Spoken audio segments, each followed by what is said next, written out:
नमस्कार मंडळी. तर आज आहे 31 मार्च. तर आजपासून इथं बऱ्याच युरोपियन कंट्रीजमध्ये डे लाईट सेव्हिंग सुरू झालेले आहे. तर डे लाईट सेव्हिंग म्हणजे काय? तर इथं 1 तास घड्याळं मागं येतात. म्हणजे आज रात्रीपासनं इथे 2 वाजतात. 2 वाजल्यानंतर 3 वाजण्याऐवजी हे घड्याळं परत रिपीट होतात. तर पण हे का बरं? तर इथले जे युरोपियन कंट्रीज आहे, इथे समरमध्ये खूप उशिरा अंधार पडतो, 9:30-10ला अंधार पडतो. तर कामामध्ये इलेक्ट्रिसिटीचा वापर कमी व्हावं आणि जी नॅचरल लाईट आहे तिचा जास्त उपयोग करून आपण कामं करू शकतो, हे यामागचं कारण होतं. तर आता तुम्ही मागे बघू शकता 6:15च वाजलेले आहे.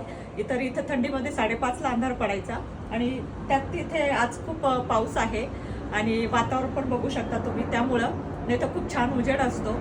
तर कसा वाटला हा व्हिडिओ आणि पूर्ण व्हिडिओ यावर मी अपलोड केलेला आहे चॅनलवर.